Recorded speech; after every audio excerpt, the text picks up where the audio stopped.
303 സീറ്റുകൾ നേടി ബി.ജെ.പി വമ്പൻ വിജയം കരസ്ഥമാക്കിയ 2019 ഇതേ ബി.ജെ.പി നിലം തൊടിക്കാത്ത ഒന്നിലധികം സംസ്ഥാനങ്ങളുണ്ട്. കേരളത്തിൽ മാത്രമല്ല ബി.ജെ.പി അക്കൗണ്ട് തുറക്കാത്തത് വേറെയും ചില സംസ്ഥാനങ്ങളുണ്ട്. ബി.ജെ.പി തരംഗം ആഞ്ഞടിച്ചപ്പോഴും മോദി എന്ന ആൾ രൂപത്തെ ഇന്ത്യ വാഴ്ത്തിപ്പാടിയപ്പോഴും ഇല്ല, ബി.ജെ.പിയെ ഞങ്ങൾ നിലം തൊടിയിക്കില്ല എന്ന് ഉറപ്പിച്ച ചില സംസ്ഥാനങ്ങളുണ്ട്. അവിടെയൊന്നും രണ്ടാം സ്ഥാനത്തേക്ക് എത്താൻ പോലും ബി.ജെ.പിക്കായിട്ടില്ല. അതിലൊന്നു മാത്രമാണ് കേരളം. കേരളത്തിലെ 20 ലോക്സഭാ സീറ്റുകളിൽ 19 നേടി അത്യുജ്വല വിജയം സംസ്ഥാനത്ത് കോൺഗ്രസ് നേതൃത്വത്തിലുള്ള UDF സ്വന്തമാക്കിയപ്പോൾ ഒരു സീറ്റ് നേടിയ LDFനും അതിനും പിന്നിലായി അക്കൗണ്ട് തുറക്കാതെ ബി.ജെ.പി 3-ാം സ്ഥാനത്തേക്ക് ഒതുങ്ങുകയാണ്.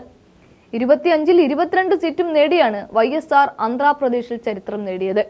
തമിഴ്നാട്ടിലെ 39 ലോക്സഭാ സീറ്റുകളിൽ 23 സീറ്റുകൾ DMK കൈക്കലാക്കി.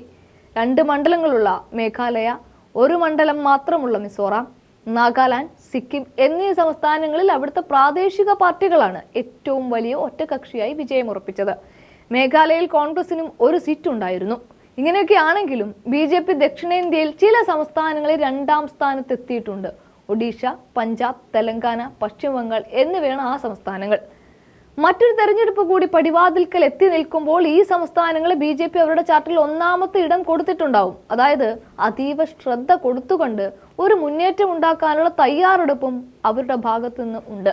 അതുകൊണ്ടാണ് 2 ആഴ്ചക്കിടയിൽ 2 തവണ മോദി കേരളത്തിൽ തന്നെ വന്നതും 4000 കോടിയുടെ പദ്ധതികൾ വരെ പ്രഖ്യാപിച്ചതും.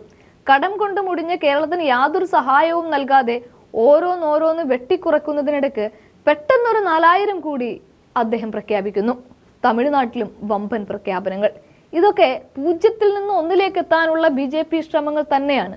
എന്നാൽ തെലങ്കാനയിൽ കഴിഞ്ഞ തെരഞ്ഞെടുപ്പിൽ 2-ാം സ്ഥാനത്തെത്തിയവർ ഇത്തവണ സംസ്ഥാനത്തെ തെരഞ്ഞെടുപ്പിൽ വീണ്ടും പരാജയപ്പെട്ടത് കൊണ്ട് തന്നെ ബി.ജെ.പി ലോക്സഭാ തെരഞ്ഞെടുപ്പിലും വലിയ സീറ്റുകളൊന്നും പ്രതീക്ഷിക്കേണ്ട എന്നാണ് ബി.ജെ.പിയിൽ നിന്ന് പുറത്തു പോന്ന കോൺഗ്രസിന്റെ തെലങ്കാന മുഖ്യമന്ത്രിയായി വാഴുന്ന രേവന്ത് റെഡ്ഡി പറയുന്നത്.